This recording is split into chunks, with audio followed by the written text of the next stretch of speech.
from the News Channel 5 network. This is Open Line.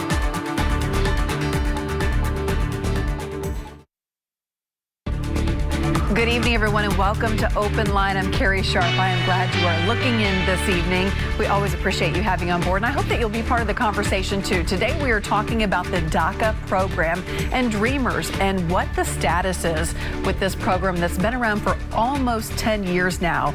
I have a great guest to walk us through this, someone who deals with it every day. Let me introduce you to our guest. We have Judith Clerijune from TIRRC, which is the Tennessee Immigrant and Refugee Rights Coalition. Judith, thank you for being with us.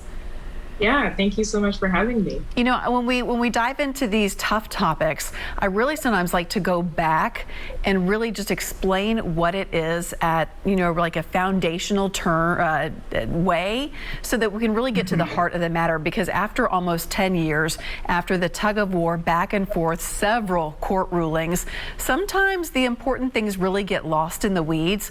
So we'll talk about DACA, we'll talk about Dreamers and explain what all of that is. But first of all, tell us about TIRRC. Yeah, so TIRRC, as you said, stands for the Tennessee Immigrant and Refugee Rights Coalition. We are a coalition of immigrants and refugees and allies working to really uplift the idea that regardless of where you were born, everyone deserves to be able to live safely and thrive. And so we do that through a lot of policy advocacy, civic engagement, as well as some direct and legal services throughout the state. And just even in the past year, from issues with COVID to immigration to DACA, back and forth, you all have really been at the forefront of things happening in this community over and over again. Yeah, we really want to make sure that the voices and concerns of immigrant and refugee communities throughout the state are heard, right? So we work to make sure that elected officials are listening and are hearing what our communities are asking for. Again, regardless of where they were born or regardless of their immigration status or languages that they speak, we want to make sure that every one of us can really live safely here and participate in our process. Mm-hmm. Tonight, we are going to really zone in on DACA, or the Deferred Action for Childhood Arrivals program, Obama-era policy. It started in 2012. And for the folks watching, I do want to invite them to call in with any questions they may have about this or experiences with it. If perhaps they're a dreamer, I'd love to hear from you tonight. The number is on the screen, 615-737+. But again, let's start at the foundation here. Tell me what DACA is. Yeah, so as you said, DACA started in 2012 under the Obama administration. It was really a win for immigrant youth, right? So immigrant youth across the country, and for years fought for some protection to make sure that they weren't continuing to live in fear. And so DACA came as a result of years of fighting from the immigrant rights movement, from youth demanding that they have the right to be here. This is their home, and they should be able to live here. And so the Deferred Action for Childhood Arrival program or policy was created under the Obama administration as a result of that fight. And this really zeroes in on children who were brought here illegally as children. They really did not have a choice whether they crossed that border or not, or wherever they came from. They were brought here as children, right? Yes. So yes, the DACA program was specifically for those youth, and I will say that families make the best choice for themselves, right? So parents made the choice to come here to seek a better life for their kids, and so we also don't hold the parents responsible, right? Because they were making the best choice for their families, and so DACA at the time and still is a temporary solution. And it was a really good program that a lot of people fought for.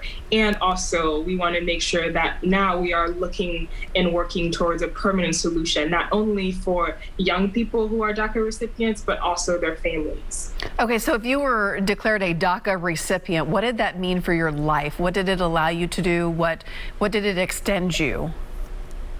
Yeah, so DACA made it possible for a lot of people to have a legal status, and so to have a social security number and to do a lot of other things that they weren't able to do without a legal status. But over the past almost 10 years, there's been a lot of push and pull, and just recently, a federal judge in Texas declared this program illegal. Now, those who have received the DACA status are allowed to continue with it during the appeals process, and it is going to be appealed. This will continue to play out. But can you kind of give our viewers a sense of where things are right now? Yeah, so as you said, on July 16th, Judge Hanen, which is a federal district judge in Texas, decided to, quote unquote, vacate the DACA program, meaning that he put a partial end to it. So he ruled that no new DACA applications would be granted as of that date. However, USCIS would be able to continue to renew existing applications. And so that decision really crystallized the fact that DACA is a temporary solution, right? So many thousands of young people have been living in limbo for the past few years, right? Not sure what is happening with the future of DACA, if their lives are going to be changed with the next ruling. And so we really want to make sure that we are fighting for permanent protection, because DACA, while it helped and changed thousands of lives, it is still a temporary solution. And so we want to make sure that we are still pushing Congress to work towards a permanent solution, not only for young people who are DACA recipients, but also all of their families. And you've mentioned the temporary status, and I want to look towards what is the permanent solution. But first, I think it's important to realize, because I didn't realize this until I started doing some homework tonight, these renewals came up or continue to come up every 2 years, right? Yes. And they have to pay hundreds of dollars to renew every 2 years. That takes a lot of money, right? Yeah. Not every family has the ability to do so. That is a big cost. And again, which proves and shows how much of a temporary solution DACA is, that this is not a sustainable program. And we want to make sure that we're looking towards something that is permanent. And, the Biden administration, in fact, on President Biden's first day in office, when he was sworn in, he said that he will work towards a permanent solution. But it really comes down to Congress has to do something. Absolutely. Yes. We need Congress to take action to pass permanent protection for DACA recipients, for their families, for the millions of essential workers that have been at the forefront of the job market, or our economy for the past year or so. And so right now, Congress has the opportunity to pass permanent protection and to create a pathway to citizenship for millions of undocumented people in this country. And so it is really imperative that Congress takes action, right? There are millions of people whose lives depend on that, right? They are living in fear, not knowing if they're going to be separated from their children or their parents. And that is no way to live, right? And so it is really critical for Congress to take action and create a permanent solution. So it sounds like perhaps from TIRRC's point of view, DACA was a great start and it was great for children, but an overall immigration bill is needed, legislation is needed to address immigration as a whole, no matter the age of a person. Exactly, right? DACA changed a lot of lives for young people, but it left so many people out, right? It left their parents and so many folks and their families. And we need to find a permanent solution, not just for DACA recipients, but for everybody.